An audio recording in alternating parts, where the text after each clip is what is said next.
Morning, guys. I haven't been in here in so long. I just noticed today it's been like almost a week that I haven't popped in to say hello, and I figured I better remedy that. While I wake up, drink my coffee in my bathrobe, naturally. I'm going to tag some people. We're going to talk about control today. I'm learning some really interesting things working with my coach, and if you're on, say hello. Let me know what's going on in your part of the world. Control, control, control. A total bitch for many of us, yes? Certainly was for me. And I so thought that I was like over that, and then I learned some more stuff about myself, and I was like, whoa. Always more to release, always more to let go of, so you can make room for the good stuff, right? Hang on, tagging more people. If you're here, say hello to me. Give me some hearts or emojis. Let me know what's going on. I like to have a two-way conversation when I do these live streams. Yes? Yes. Bethany, Kiera, hello, hello. Oh, it's so good to see you guys. I miss my mastermind babes. I wish we were in person again. Okay. So, control. Raise your hand if you ever identified or currently identify as a control freak. It's actually getting hot. I'm going to have to take this back off. Some people are very proud of the fact that they're control freaks. Some people are, well, they wear it like a badge of honor. Yeah, I'm a control freak. I've got to do everything myself.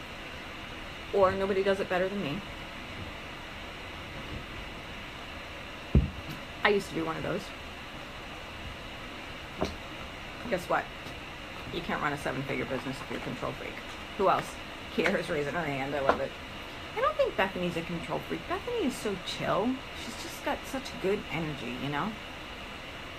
So I've been studying control and learning more about myself as I continue to grow, obviously. Kiera's is letting go daily, right?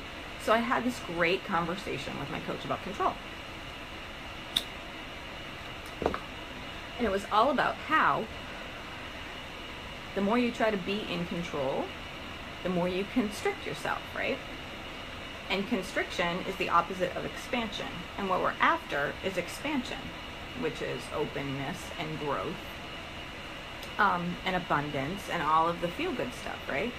So every time I'm controlling, or if you do this, if you say, yeah, I'm a control freak and you're proud of it, you are immediately shifting into constriction and limiting your ability to receive.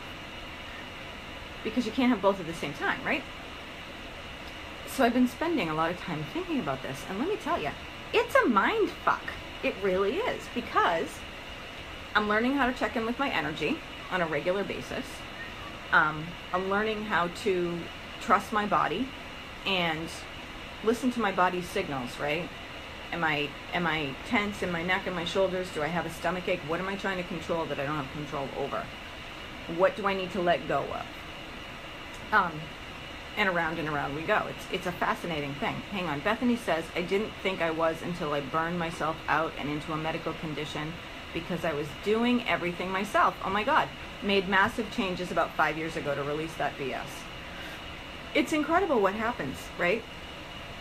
So, this should infect every part of your life, obviously not just in business, but here's a teeny tiny example. I have this awareness.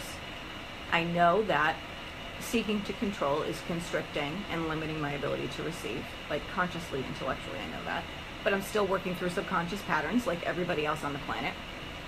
And so I said something to my coach yesterday about getting off my ass to do something different for this other thing that I'm working on. And immediately she was like, well, you could, or you could decide that you're going to expand your container to receive more and stop controlling. And I was like, damn it, I did it again. See, we're always learning. We're always learning. This has been, by far, one of the most fascinating things that I've looked at for myself and my clients, and simultaneously one of the most challenging. Which, I mean, come on. I've dealt with PTSD. I've dealt with panic disorder. I've dealt with divorce and domestic violence. I've dealt with all kinds of crazy stuff, right? You would think that just simply looking at the issue of control and releasing would not be a big deal.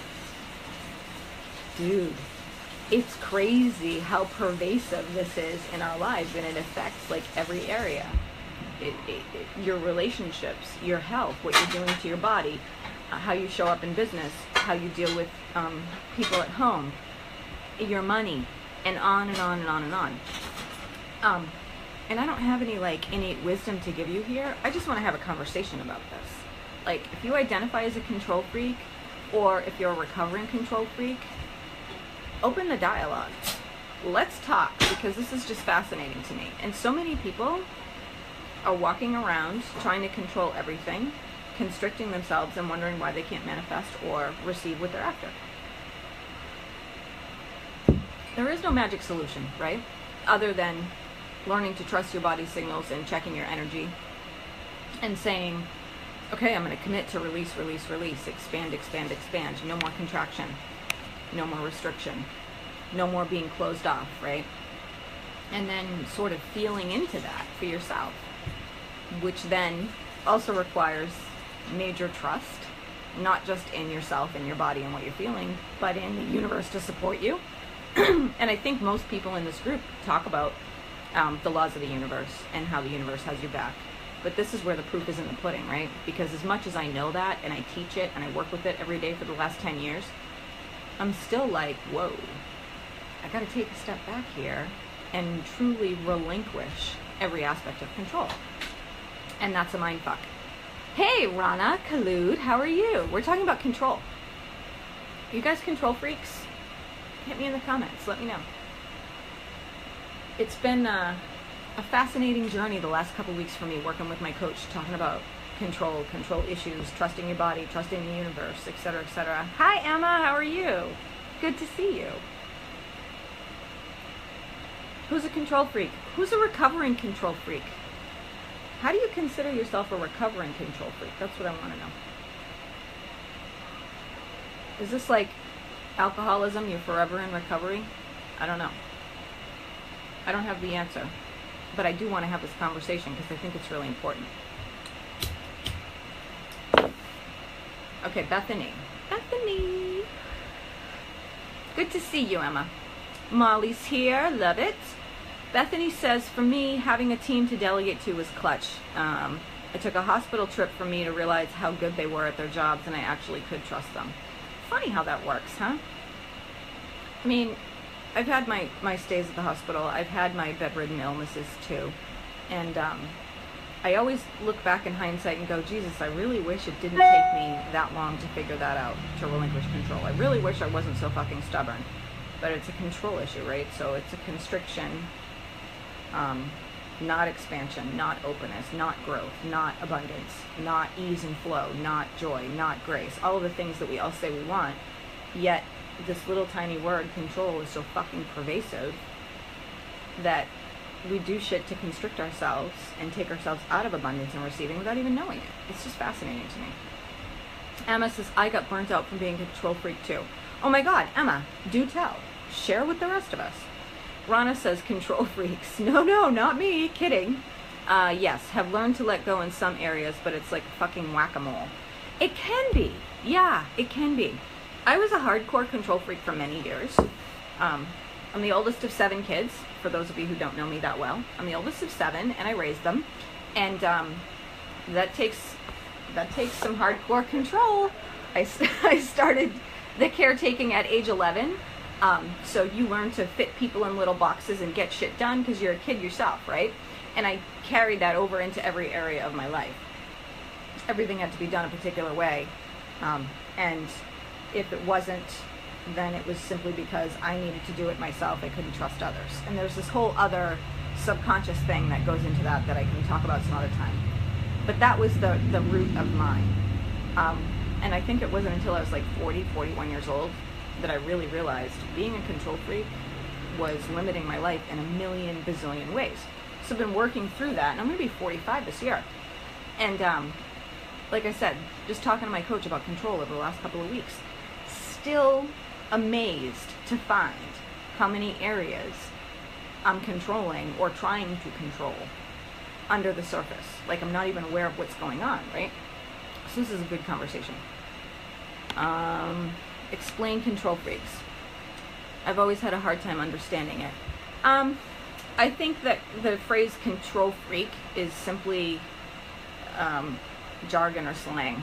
But the sentiment that it conveys is people who need things done a certain particular way. They need to be large and in charge to feel comfortable. Things have to be done their way, or, again, it makes them uncomfortable. How that showed up for me many times was nobody did anything right because they weren't doing it my way. I couldn't trust anybody to handle things because they wouldn't do it my way or as perfectly as I would, which is really just giant ego bullshit. But that's the sentiment. Okay, let's see. Emma says, if you want something done well, you should do it yourself. That was the root of mine too. Yeah, it's a biggie. Rana says, hello to Molly. Collude, future controller. Oh yeah, that's a big one. Like we ever have control over the future. Giant myth. Emma says, I would call myself a control freak, but I wouldn't call myself a control freak, but I clearly was. Yeah. And so what I'm learning is, as much as I thought I was releasing, and as much as I thought I had relinquished that in many other aspects of my life, it's still popping up. And the really cool part, I think the be-all, end-all for me, this is where that behavior dies, is that I know you can't have expansion and abundance and receiving if you are in contraction and closed off and trying to control. It's one or the other. And I'm all about growth, right? Clearly. I want to grow. I want to expand. I want to receive. That is my ultimate mission in life. And if I want to do that, then I have to stop all this control behavior. Period. The end. And so that awareness is going to be key for me moving ahead. Okay, Bethany, mine used to show up as micromanaging my team. Yes. Taking any inappropriate levels of responsibility for client results. Yes, had the same issues. Rana, fear, attachment to outcome, fear of something bad happening if I don't control, prevent. Yes, all tied up together. Beautiful, beautiful. So, this used to show up in my employee relationships. It doesn't anymore. This used to show up in my client relationships. It doesn't anymore. It still shows up around the house with family relationships here. Things being done a particular way. I'm still trying to control my environment, which smacks me right out of abundance and receiving. So working on that. Emma, when I surrender, incredible things happen in my life and business. Yes, yes. And so what it takes is a simple decision that you're going to trust and let go. And for some people, the notion of trusting and letting go, for whatever reason, is terrifying. It certainly was for me for a really long time. And like I said, having done this work, doing the inner work over and over and over again, I know that ultimately you get to the prize, and it's a huge release, and it just clears all the shit out of the path to make way for what you really want in your life. It doesn't make it any less terrifying while you're doing it, right? I totally get that. So that was the conversation I wanted to have today. Where do you guys, some of you may not be comfortable having this conversation here, but you know what? I'm all about being above board. So, hey Erin, where do you guys find yourselves still trying to control things? Do you recognize the behaviors? Have you built in the awareness? Just curious. Erin, you sexy beast. We're talking about control, Erin, and how it closes you off from expansion, abundance, receiving, ease and flow, right? It's one or the other. Are you a control freak? Do tell.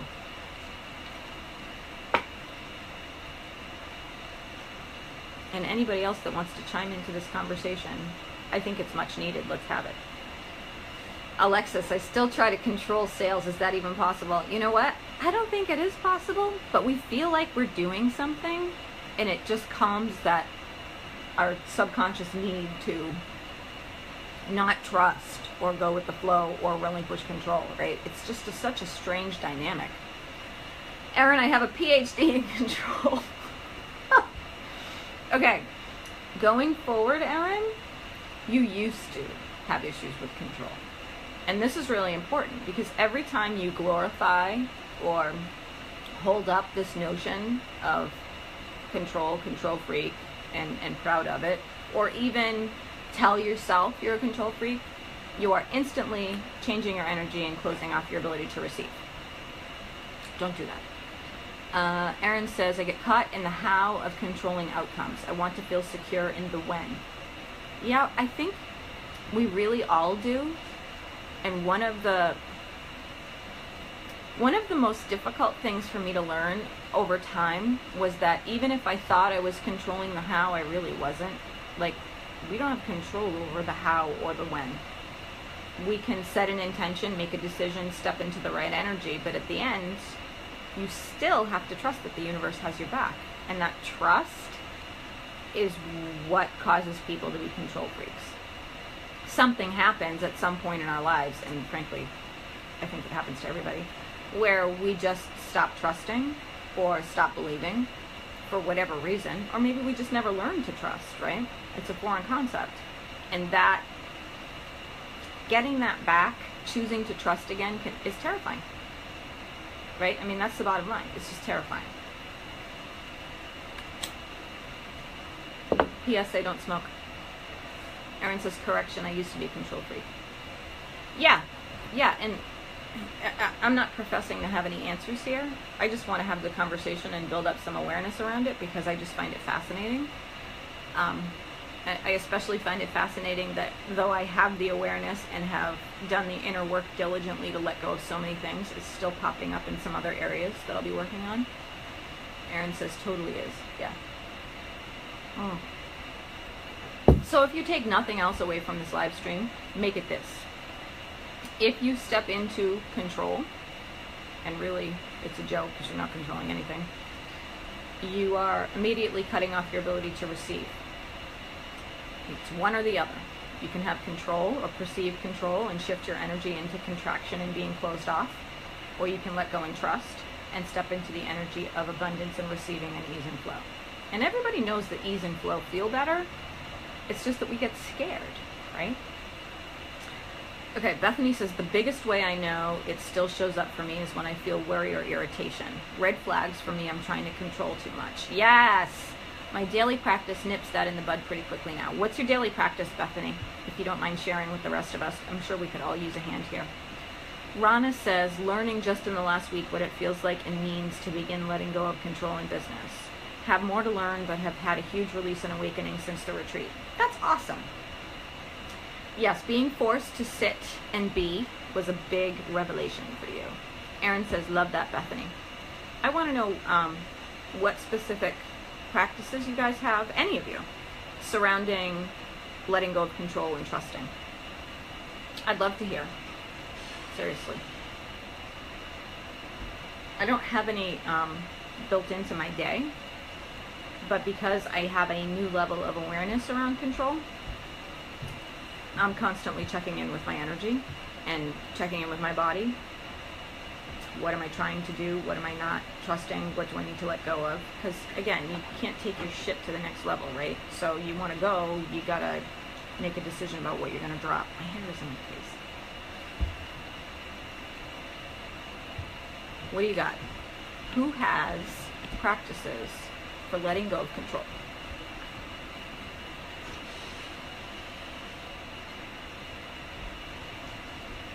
Does anybody even know how to let go of control? Erin says, I'm suddenly aware I need this now. I currently don't have this anywhere. I learned a new technique this week that you and I will talk about shortly because I'm going to do a training on it for the Platinum Mastermind group. It'll be interesting to dip into that, to say the least. Okay. If somebody has a mindset practice that they want to share around letting go of control and choosing trust and stepping into that energy, please share. We would love to hear it. There are a lot of women out there who feel like they're control freaks, that are constricting themselves, and that they need to do better to let go if they want to advance ultimately, right? So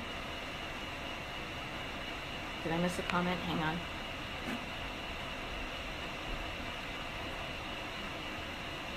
No, I didn't. All right, sweet. Okay, so here's a second takeaway message from today.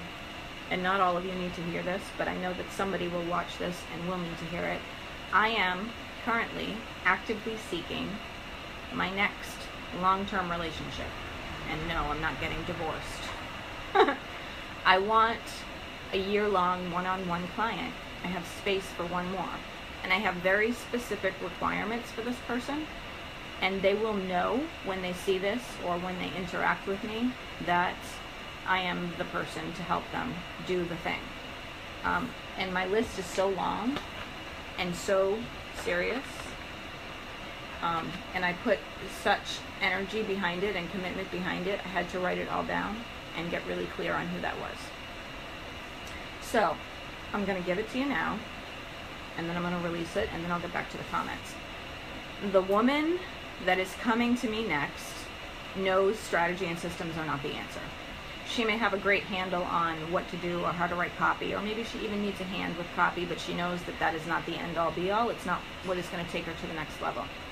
She is ready to learn very deep and very high-level mindset practices. She wants to do the self-work. I can't stress that enough. This is the kind of stuff that changes your life, like on every level. It's not just business. She is ready to step into a big vision, and I don't mean incremental change. I mean condensed 2 years of change inside a couple hours with me, for starters. That's the kind of stuff that I do. She's absolutely ready to deal with her shit and rise above it, whatever that looks like for her. She knows that what's uncomfortable and unfamiliar stretches you, helps you grow and expand, and keeps you open to receiving more, which is what we were just talking about. She knows that she needs support, and she's actively seeking very high-level accountability. I don't know if you guys are aware of this or not. On some level you might be, but accountability generally means you're 80% more likely to get things done, whatever those things are for you. She is done with her excuses about time, about family, about not feeling like it, about not knowing how. That's a big one. She's ready to face those fears and realize that if she strips away the excuses and actually has to get it done, what she's going to be left with is the fear. And if she is able to move through the fear, she gets the prize. She wants to work with an industry leader, hello, who walks her talk and lives her purpose. Absolutely, emphatically do. She wants someone to cheer on her dream, but she also wants somebody to cheer the giant right out of her, right? Somebody who's going to say, I see in you what you see in you in those moments when you're really vulnerable and clear. Yeah, you can have that. You can be it, and we can do it together right now. That's a big deal. She is 150% committed to change. She knows that doing the things that appear hard can actually be done with ease and grace. She just isn't sure how to shift into that energy yet. She takes 100% responsibility for her results and her life. She wants to prove to herself that she's unstoppable, but she doesn't want it to be hard. And she knows that she can't take her shit to the next level, so she'll do what's necessary to release it. That is my next long-term relationship, and I can't wait to meet her. I may even have her in one of my programs right now, and I'm not even aware of it, but I had that divine download this morning, totally went to town in my notebook, and I'm calling her in. She's next, and it's going to be amazing. Okay, let's get back to these mindset practices on control. Oh, if that's you, then you need to message me or email me, Becky@RebeccaTDickson.com. Let's not screw around. I'm into changing lives. It's my game. Bethany says, this takes about 20 minutes and it's done. Power statements, gratitude, as if / future tense paragraph and visualization. Specifically around how that is when all I do is from a place of my zone of genius. Ooh. Jack gave me 2 thumbs up after he tweaked 2 small things. Okay, then it must be awesome, whatever it is, right? If you get a chance, Bethany, give us some examples of power statements to help people let go. I'm not a fan of mantras and affirmations alone for obvious reasons, right? It's like it trims back the limiting belief, but it doesn't get rid of it. So I'm interested in your power statements. Gratitude, totally. Gratitude by itself is a life changer. Oh, here's one. You can even be thankful for the control and the way that has served you up until now, and then be thankful for releasing it. I love gratitude. You can apply it to anything. All right, cool. I'm going to go finish my coffee. I have a couple of intensives today, so I probably will not be as present on Facebook as I would like. If you have any wisdom to impart for us on relinquishing control, I would love to hear it. Any other mindset practices to go along with it. And if you have any questions about anything, hit me in the comments, okay? Mwah! I'll see you guys soon.